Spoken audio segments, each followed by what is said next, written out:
مساء الخير، اهلا بيكم في بودكاست كابيتانو. النهارده حلقه مهمه جدا. معانا ضيف عزيز قوي على قلبي وكبير مدربين دمياط، كابتن وليد الموجي، المدير الفني لنادي الشباب. اهلا بحضرتك يا كوتش. اهلا يا حبيبي.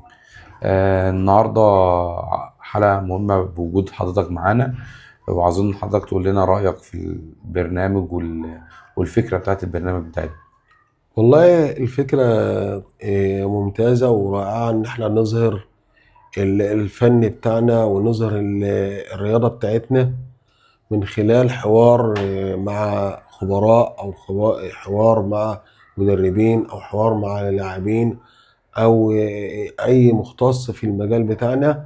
فاحنا بنظهر الجوانب المميزة او المضيئة والجوانب السلبية كل ده. فبنحاول نقرب المفهوم عند الناس كلها بمحور فكرة الألعاب القتالية بتدور على إيه، المجال نفسه، اللي عايز يشارك فيه، في أسئلة بتدور في ذهن كل واحد. في ناس بتبص عليه من بره ومش فاهمة الموضوع ازاي، فممكن ده نقرب وجهات النظر بالنسبة لكل اللي عايز يمارس أو الممارس او اللي بيفكر حتى ان هو ينضم للمجال دول، سواء مدرب او لاعب او اي مختص في اي جهه من نواحي الرياضه، او الرياضه عامه، او الرياضه الحبيبه على قلوبنا اللي هي رياضه الكيك بوكسينج. تمام يا كوتش. عندنا شوية أسئلة عايزين نعرضهم على حضرتك. اللعيبة والمدربين طبعا خبرة سنين في المجال الرياضي في الكيك بوكسنج والملاكمة المواي تاي. فاحنا عاوزين شوية أسئلة نسألهم على حضرتك وتجاوبنا عليهم. انا تحت امرك طبعا في اي حاجه وانا معاك، اتفضل اسال في اللي انت عايزه.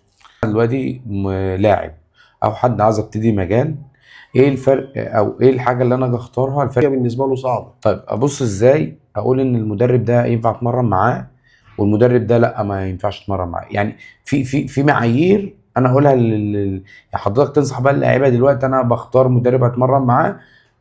لا انا اروح للمدرب ده وما اروحش لده.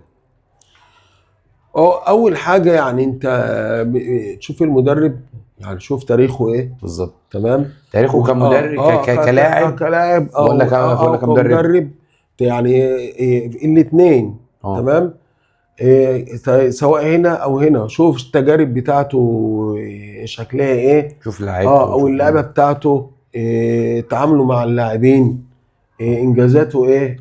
تمام، صح. عشان اقدر احدد انا فعلا هقدر اسلم له دماغي واسلم له نفسي ان اقدر اخد منه، او هيساعدني ان انا اخد خطوه لقدام، او اقدر ان انا اكون لاعب حتى كبدايه، مش بطل، او اكون لاعب. لان يعني بدايتك قبل ما تكون بطل ان انت تكون لاعب، ولاعب معناها كبير، يعني انت لاعب تكون فاهم كل الجوانب، اللي يعني الفن اللي انت بتتعلمه. صح. طب فلسفته ايه؟ المحور اللي الفكره بتاعته ايه؟ تمام. الموضوع من اوله لاخره بيشكل ازاي معاك. تمام. ان انت تكون فاهمه كويس. لازم تكون ممارس قوي عشان تقدر تقول او تعبر للاعب او تقدر تنقل خبرتك اللي انت اتعلمتها من اللعب مش من الكتب والحاجات اللي احنا بنقراها بس. لا، ما هو بص، الموضوع انت لازم تكون ملم بالناحيتين، يعني الناحيه العلميه ان انت تكون دارس كويس وفاهم كويس. تمام. صح. والناحيه العمليه ان انت صح. تكون خبرة. مارست فعلا، والخبره دي يعني صح. العمليه والنظريه. انما لو انا جبت جانب وخليته يضغى على جانب تاني، يعني لو اشتغلت عملي بس بدون ما اتعلم، فهنا هيبقى عندك نقص معين، هيبقى في او خلل. هتقف عند مستوى معين. صح. انما لو انا وبرضه كذلك لو انا اهتميت بالخبره النظريه بس، فبرضه هقف هنا عند مستوى معين. صح. هعمل حاجات اه هي هت... مش ما تعرفش تنفذها دايما هتبقى الموضوع في الشغل ناقص، في الفايت. ناقص حته كبيره كده. صح. انما لو انا عايز اكون ملم بالموضوع كله، لازم اكون ممارس هنا وممارس هنا. والعلم ما بيوقفش، يعني انت ايوه. طول ما انت في المجال كل مدى انك بيبقى فيه بتتعلم جديد. تاخد ولازم خبرة. صح. تاخد خبره. تمام. ولازم تكون على طول موجود في خبرات جديده، يبقى لازم أنا اتعلمها، صح. ولازم اطور من نفسي. تمام، ولازم أن اكون مطلع على فنون اخرى. يعني احنا بالنسبه لنا في الفن القتالي ما بتقتصرش انت كلاعب مثلا على اللعبه بتاعتك، لازم تكون لك يعني على الاقل معرفه بالفنون التانيه صح. عشان تقدر تقول انا راجل مدرب فنون قتال يعني. تمام، هو فلازم تميز بكذا وعنده بتميز مميزات في بكذا. يعني الرياضة انا كذا. عندي فكره مثلا عن المصارعه، فكره عن الملاكمه، فكره عن الرياضات التانيه، واقدر بعد كده بتخصص في المجال بتاعي. طيب انا دلوقتي لاعب بتمرن بقى بالفعل. لو انا عندي موهبة مهمة اهم ولا الالتزام اهم، ايه الافضل بالنسبة للكابتن وليد؟ والله اقول لك حاجه، هو موضوع الموهبه تمام هو مهم. يعني انت لو لاعب موهوب ملتزم تبقى حاجه كويسه جدا يعني. تمام. انما لو انا لاعب موهوب ومش ملتزم فطبعا دي حاجه سيئه، مش في الرياضه، في اي حاجه تانية طبعا. طب لو انا هو ملتزم بس مش نجاح موهوب؟ يعني، لو انا ملتزم هتيجي بالوقت. صح. يعني انت لو ملتزم ومجتهد ايوه. اكيد يعني هتيجي بالوقت. انا شايف ان اللاعب الملتزم هو بالنسبه لي افضل من الموهوب، لان يعني بالنسبه لي يعني انا ملتزم، الموهبه او المهاره هكتسبها من كتر الشغل، من كتر التزامي في المجال. لكن في لعيبه موهوبين كتير يا كوتش انت هو عارف. الموضوع في اللي هو بيأثر عليك وقت شويه. اه. يعني هو انا معاك ان هو بيأثر عليك الوقت شويه. اه. انما في الموضوع في النهايه لو اللاعب اجتهد شويه فالنهايه ممكن يتساوي يعني. صح. وممكن المجتهد يكون يعديه. اجمد. صح. يكون يعديه، صح. خصوصا في الرياضات القتاليه يعني. صح. طيب عايزين ناخد سؤال كمان. ايه اكبر غلطه حضرتك بتقابلها في اللاعيبه الجديده، اللاعيبه المبتدئه، حاجه متكرره مع اللعيب، خطأ يعني؟ هي بالنسبه للاعب انت بيجي لك يعني نوعين من اللعيبه، واحد جاي يجرب تمام، واحد جاي حابب. واحد جاي نشط بالفعل، فجاي داخل على المجال مش فاهم، فهو مفكر ان هو الموضوع ان هو اول ما يخش هيبقى بطل فعلا عالم. ده غير بطل عالم كمان. يعني هو اول ما هيدخل من اول يوم هيلعب هيخش فايت. هيضرب الناس كلها وهيعمل لان هو حاسس ان هو قوي فيقدر يعديه، او هي الضربه بتاعته هتقدر تيجي هتخلص على اللي قدامه على طول يعني من ضربه واحده وكلام من دول. ايوه صح. فهو بالنسبه له الموضوع ان هو هيدي ضربه خلاص، اذا بيشوف في فيلم او كلام من دوت، فبالنسبه له لما بيتصادم بالواقع ايوه. يعني بتبقى حاجه تانية يعني. ايوه. الموضوع بالنسبه لك كبير شويه، لان انت كل حاجه التعليم باخد بالوقت. حصل. طيب سؤال تاني. الضرب في التدريب من المدرب بيقوي اللاعب ولا بيكسره، ولا تفرق من لاعب للاعب؟ والله هو يعني موضوع بالنسبه للضرب هيبقى مشكله بالنسبه لو انت جاي لك لحد ممارس جديد ايا كان سنه يعني.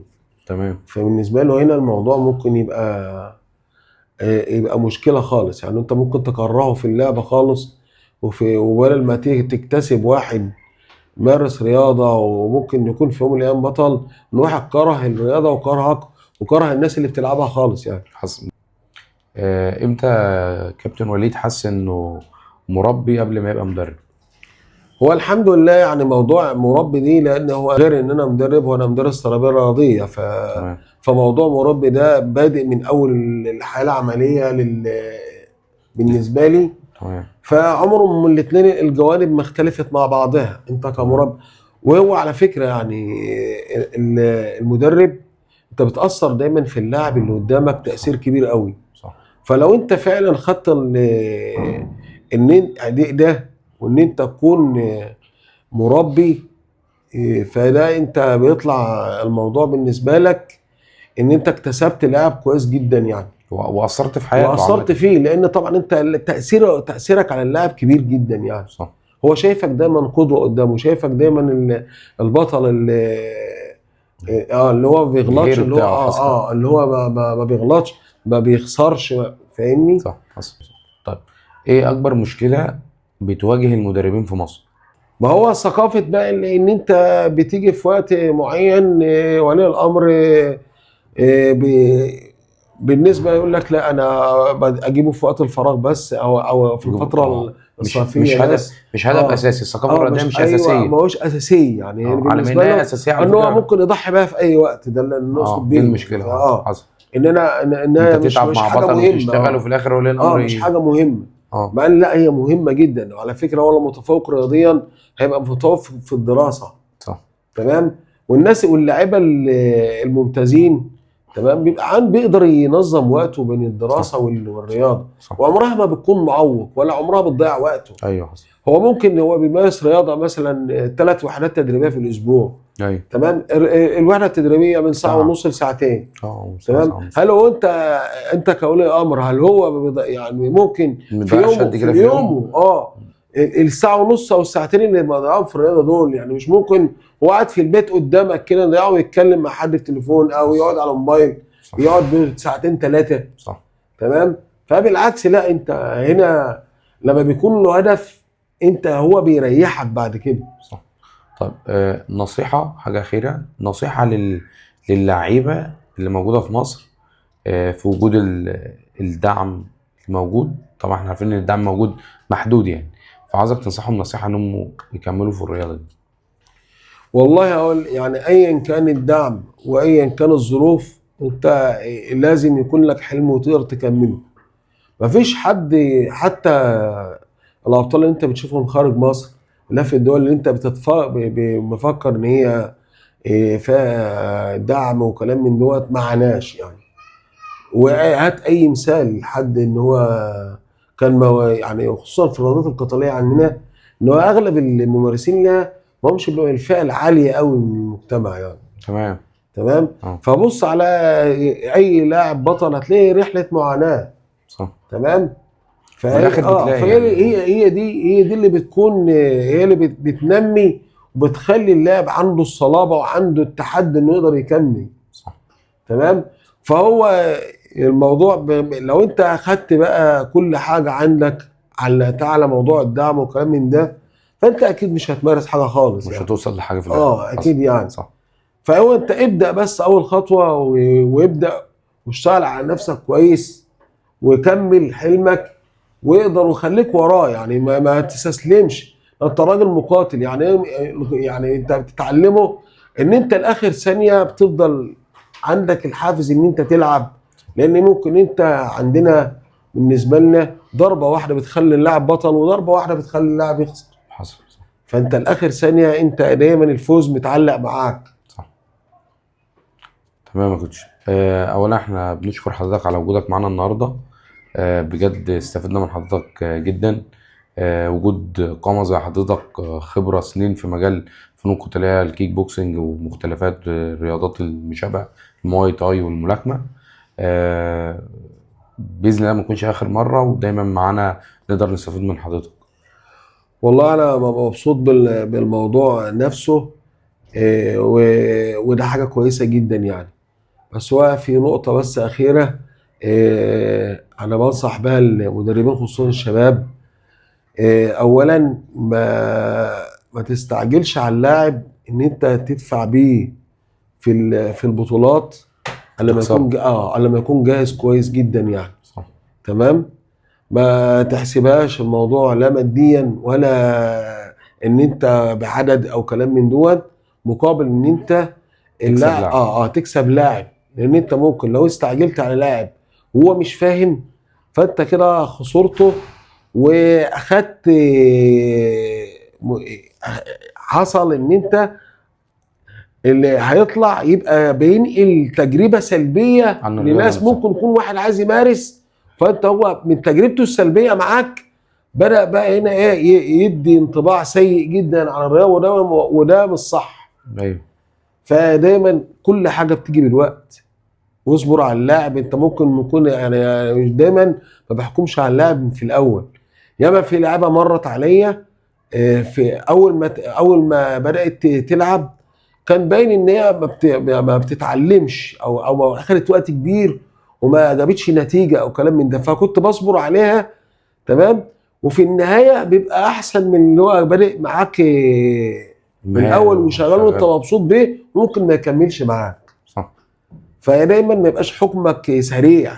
تمام. أيوة. يكون عندك الصبر ان انت تقدر تمشي معاه، لان الموضوع هنا مختلف عن اي رياضه تانية. ايوه لان انت هنا مع لاعب الموضوع نفسيا اكتر ما هو بدني هيبقى وقوه في هيبقى في نزال بين شخصين، والموضوع ده ما هو سهل. صح.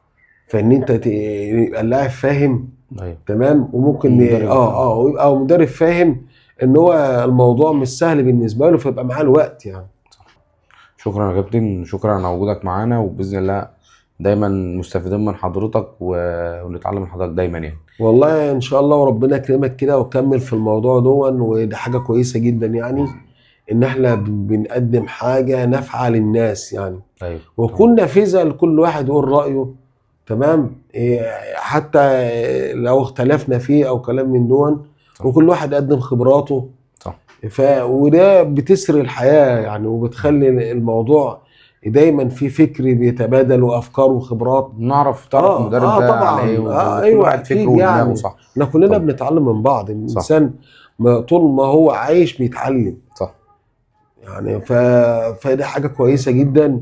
تمام. وانا برضو بشكرك ان شكرا على الوقت دوت شكرا يا كابتن، ربنا يديك الصحة.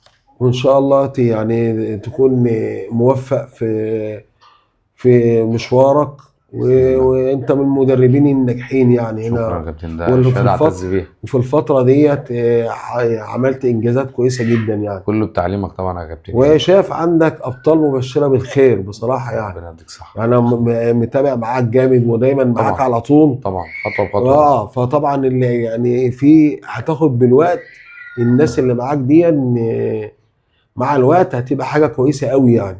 بإذن الله طول ما أنت حضرتك معانا بإذن الله هنبقى في ما حتة هو كويسة ان يعني. شاء الله يعني، هو بس الكون هو كل مجتهد نصيب. انت يعني اهم حاجة ان انت، انا لو وقفت ان انا خلصت قفلت المنهج كله، وانا ما عادش بقت لا طبعا ده مش فده هتوصل لحاجة. دي بداية الهبوط على طول طبعا بالظبط يعني. صح صح. لا انما لا، طول ما انا طول ما أنا دايما عايش هتعلم. عايش بتعلم وبالذات لازم لك كبير يعني، لازم حد أنت. يكون. ما هو حماس الشباب مهم. ما هو لو في بقى عندك حماس الشباب مع الخبرة، الدنيا لو هنا تبقى تبقى في حتة تانية مختلفة طبعا. بالظبط. طبعا طبعا طبعا. فاهم. انما للاسف مجرد ما خلاص بقى مدرب معتمد او كلام من دوت، يعني فبيوقف خالص كل حاجه خالص بقى، هو بقى اللي لا الكبير. ده مش معقول يعني. طبعا اكيد يعني.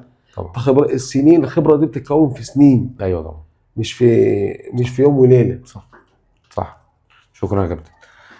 بشكركم جميعا على مشاهدتكم معنا على الحلقة القيمة دي، وبإذن الله انتظرونا في حلقة جديدة من كابيتانو. كنت عايز أوجه رسالة مهمة جدا لكل الناس اللي دعمتنا، وكل الناس اللي من أول حلقة نزلناها وهي بتشكر في فكرة البرنامج وبتدعمنا إن احنا نكمل، وبإذن الله دايما نكون عند حسن ظنكم. شكرا ليكم، انتظرونا في كابيتانو.